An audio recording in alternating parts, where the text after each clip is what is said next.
Okay, let's be honest. For a lot of us, the book of Leviticus just seems like this super dense, kind of confusing list of ancient rules, right? But what if I told you it's not that at all? What if it's actually one of the most deliberate, most fascinating texts ever written with a really clear purpose? Let's dive in and see for ourselves. So I want you to imagine something. You've been given this massive task: build a new nation. You've got this huge group of people, they're fresh out of slavery, and you have to give them a shared identity, a legal system, a way to even understand their place in the universe. I mean, where do you even start? Well, believe it or not, the book of Leviticus is basically an answer to that exact question. You can think of this book as a literal blueprint. It's a detailed plan for building a very specific kind of society. And the foundation, the main beam holding the whole thing up, is this one idea: holiness. Now, in this context, holy doesn't just mean morally good. It means to be set apart, to be distinct, and to be dedicated to a totally unique purpose. So where does a blueprint like this begin? Well, it starts by defining the single most important relationship in this new society, the one between the people and their God. And this wasn't going to be some casual, anything-goes interaction. No, it was a formal, highly structured system of offerings. The first few chapters of Leviticus lay out these rituals in detail. See, an offering wasn't just some random sacrifice. It was a precise, symbolic act with a very specific goal, whether that was to say, "I'm sorry," "thank you," or just to connect and establish fellowship. It was, in a way, a physical language for communicating with the divine.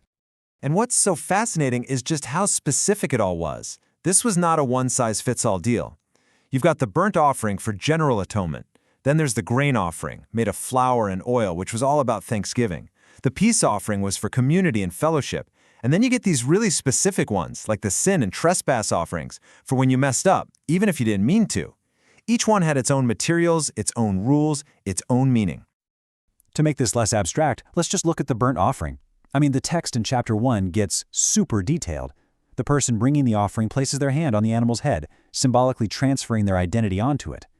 The animal is then killed, the priests handle its blood in a specific way, and then the entire animal is consumed on the altar. It's this powerful, step-by-step physical drama playing out the idea of atonement.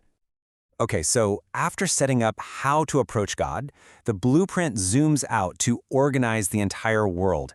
And this is where we get into those famous and, let's be real, often misunderstood laws of purity. This big division between what's considered clean and unclean.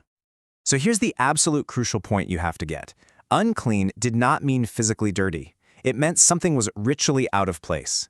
This whole system was about creating order, a kind of mental map for the Israelites, teaching them to make distinctions between the holy and the common, the clean and the unclean. It's a worldview that's built on having clear categories for everything. And this is a perfect example of how that worked in practice. Just look at the rules from Leviticus 11. To be a clean land animal, you had to have both a divided hoof and chew the cud. If you only had one, like a pig or a camel, you were out of the category, unclean. Same thing for sea creatures. You needed both fins and scales. It's all about things perfectly conforming to an ideal type. And this whole system went way beyond what you could eat. It touched almost every single part of daily life. Things like contact with a dead body, certain skin conditions, normal bodily functions, even childbirth. All of these things could temporarily put a person in a state of being unclean, which meant they were outside the sphere of perfect order and would need a specific ritual to be restored to the community. But this blueprint for a holy society isn't just about rituals and categories. Right in the middle of the book, the focus takes this dramatic shift towards how people actually treat each other. And this is where we find some of the most radical ethical laws in the entire ancient world. This section, which scholars call the Holiness Code, is just revolutionary. The whole idea is that being holy or set apart isn't just about what you do at the temple altar. It's about how you run your business, how you treat your employees, and how you care for the most vulnerable people living right there in your town.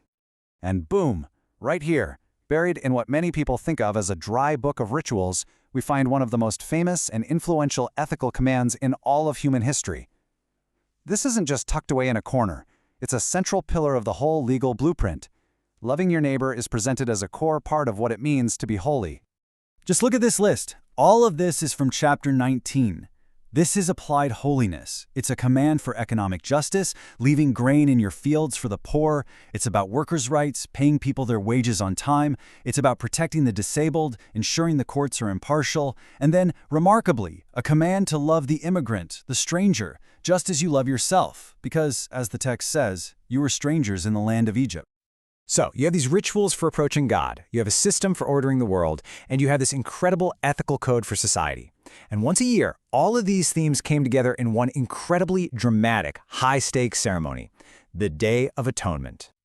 As Leviticus 16 lays it out, this day wasn't about individual sins. This was the one day when the high priest would atone for all the sins of the entire nation all at once. It was basically a national reset button, designed to cleanse the people and even their holy spaces from all the accumulated disorder of the past year. And the climax of the whole day is this unbelievable ritual. 2 identical goats are chosen. One is sacrificed to the Lord, and its blood purifies the sanctuary. But the second goat, the famous scapegoat, has a totally different fate. The high priest lays both of his hands on its head and confesses all the sins of the entire nation over it. Then that goat is led far, far away into the wilderness, physically and symbolically carrying the guilt of the whole community away with it. So why? Why do all of this? The offerings, the purity laws, the ethics, this elaborate Day of Atonement? Why? Well, Leviticus gives us the answer loud and clear. It's all summed up in this one command: "You shall be holy, for I, the Lord your God, am holy." The goal of the entire blueprint was to create a people whose character actually reflected the character of their God, distinct, just, and set apart. Ultimately, Leviticus isn't just a list of things to do and not do.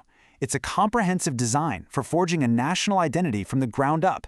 Every law, from what happens at the altar to what happens in the marketplace, was meant to shape the very way the Israelites saw themselves and their world, leaving us with a pretty powerful question to think about for any society, really.